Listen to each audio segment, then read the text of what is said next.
To the point में आपका स्वागत है। आज हम बात करेंगे बिहार में उपचुनाव हो रहे हैं। जिन दो सीटों पर उपचुनाव हो रहे हैं उसके क्या हालात हैं। बिहार में दो सीटों पर उपचुनाव है। तारापुर जो कि हॉट केक बन गया है, दूसरा है कुशेश्वर स्थान जो मिथिलांचल का एक सीट है। और आप जानते हैं कि मिथिलांचल के लोग कितने मीठे होते हैं, मधुर होते हैं, तो उसी तरह वो कुशेश्वर स्थान जो है वो मधुर सीट है। वहाँ कोई उतना विवाद नहीं है वहाँ भी, लेकिन एनडीए है, आरजेडी है, कांग्रेस है और भी लोग हैं। यहाँ तक कि लालू यादव के जो बड़े बेटे हैं वो भी वहाँ हैं। वहाँ पप्पू यादव भी हैं, लेकिन वो जो प्रचार करेंगे वो कांग्रेस के लिए फायदेमंद होगा। लेकिन हम बात करेंगे आज जो सबसे इंपॉर्टेंट है, तारापुर सीट। तारापुर इसलिए हॉटकेक बन गया है कि जिस तरह से आरजेडी ने इन दोनों सीटों के लिए अपने कैंडिडेट की घोषणा की, उससे कांग्रेस बिदक गई। कांग्रेस का यह कहना था कि जब हम महागठबंधन में शामिल हैं तो ऐसे में बिना कांग्रेस की जानकारी को दिए या फिर बिना कांग्रेस को बताए या कांग्रेस से बिना बात किए या वाम दलों से बिना बात किए आरजेडी ने कैसे दोनों सीटों पर उम्मीदवार उतार दिए। कांग्रेस ने जब इसकी सूचना अपने आलाकमान और सोनिया गांधी, राहुल गांधी तक पहुंचाई और उसके बाद कांग्रेस ने फैसला किया कि इन दोनों सीटों पर वो अपने उम्मीदवार उतारेगी और अपने उम्मीदवार की घोषणा भी कर दी। अब यहीं से खेल बिगड़ गया। जो आरजेडी ये सोच रही थी कि इस उपचुनाव में वो नीतीश कुमार को चुनौती देगी, उस आरजेडी के लिए इन दोनों सीटों पर अपने अस्तित्व बचाना भी अब मुश्किल हो रहा है। कांग्रेस उसके ही वोट काटेगी दोनों सीटों पर।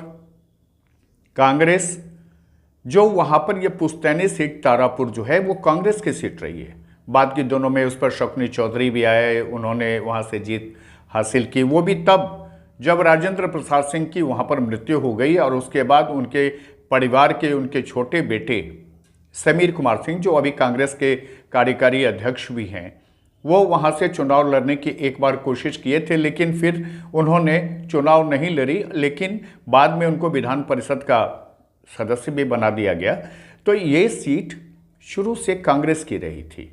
बाद के दिनों में कांग्रेस जब आरजेडी से मिली और लालू यादव के गोद में बैठ कर के पॉलिटिक्स करना शुरू की, तो उसके बाद उस पर आरजेडी ने अपना दावा किया और अपने कैंडिडेट खड़े करते रहे और लगातार ये सीट हॉटकेक बनता रहा, क्योंकि ये मुंगेर का सबसे इम्पॉर्टेंट सीट है। ये वो सीट है जो अगर कांवर उठा के सुल्तानगंज से किसी को देवघर जाना है तो तारापुर से ही गुजरना होगा। यानी बाबा के यहाँ जाने के जो रास्ते हैं उस रास्ते का एक इम्पॉर्टेंट पड़ाव है तारापुर। और इस तारापुर में जीत के लिए तेजस्वी यादव, जो लालू यादव के छोटे बेटे हैं और एक तरह से आरजेडी का पूरा कमान उनकी हाथों में है, वो कैंप किए हुए हैं। बिल्कुल गंवई ठेठ अंदाज में तेजस्वी यादव खेतों में घूम रहे हैं, धान की बालियों को देख रहे हैं कि इस बार जो धान कितना आएगा, और वो मछली भी मारने पहुंच जाते हैं। बंशी लेकर के सड़क किनारे के जो गड्ढे हैं उसमें तेजस्वी यादव मछली मारने लगते हैं। ठेठ अंदाज है ये लालू यादव का वो अंदाज है जब लालू यादव बिहार में सत्ता संभाले थे। उसके बाद उन्होंने जिस तरह से दलित बच्चों को नहलाना धुलाना, शिक्षा की तरफ ले जाना की जो एक कोशिश की थी, एक शुरुआत की थी, ये उसी का एक अगली कड़ी है। लेकिन तेजस्वी की बंसी में पुठिया मछली आया। पुठिया आप लोग जानते ही होंगे कि गांव देहात में पुठिया मछली होता है। ये मछली बंसी से ही खेला जाता है और बंसी से ही पकड़ में आती है। लेकिन पुठिया मछली के सहारे आप रेहू कतला को शिकार नहीं कर सकते हैं। तो तेजस्वी ने जब बंशी चलाया तो उसमें पुठिया मछली आया। अब पुठिया के भरोसे तेजस्वी तारापुर सीट जीतना चाहते हैं। लोग कहते भी हैं। जो राजनीति के समझदार लोग हैं और समझ रखते हैं, उनका सीधा कहना है कि इस पुठिया के सहारे तेजस्वी तारापुर सीट नहीं जीत सकते हैं, क्योंकि कांग्रेस ने उनके लिए जो वहां पर दूसरी बंसी लगाई है, उस बंसी का जो मछली है वो नीतीश कुमार ले जाएंगे। क्योंकि नीतीश कुमार तो चाहते ही थे कि महागठबंधन में विवाद हो जाए, कांग्रेस उससे अलग हो जाए, और जब कांग्रेस अलग हो जाएगी और कांग्रेस के जो पारंपरिक वोट है वहाँ पर, वो वोट अलग हो जाएगा जो आरजेडी के खाते में नहीं जाएगा, तो एनडीए का जो वोट है वो वहाँ पर बिल्कुल इंटैक्ट होगा और उस वोट के सहारे नीतीश कुमार अपनी जीत हासिल कर लेंगे। एक बात आपको और जान लेना चाहिए कि असल में यह जो तारापुर सीट है, यह मेवालाल चौधरी के निधन से खाली हुई है।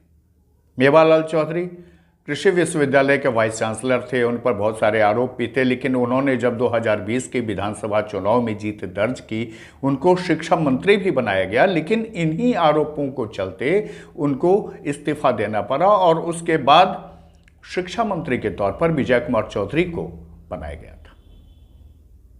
लेकिन बात यह है कि मेवालाल चौधरी की सीट पर जो 2020 के चुनाव में जब तेजस्वी यादव चरम पर थे, उस समय भी जब जेडीयू ने इसे अपने खाते में कर लिया, तो इस बार कांग्रेस से अलग होने के बाद तेजस्वी इस सीट को जीतेंगे कैसे?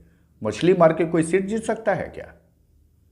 मछली मखाना तो मिथिला की चीजें हैं, वो कुशेश्वर स्थान में करते तो ज्यादा असर होता उसका।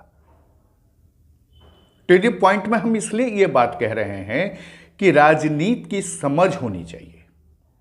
फणेश्वर नाथ रेणु की प्रति परिकथा एक किताब है, उस किताब में उन्होंने लिखा है कि राजनीति के नाम में दीर्घिकार होता है, लेकिन लोग उसका उच्चारण हर्ष से करते हैं। यानी तेजस्वी को अभी दीर्घिकार समझना होगा। टू द पॉइंट में आज इतना ही। नमस्कार, फिर मिलेंगे आपके साथ।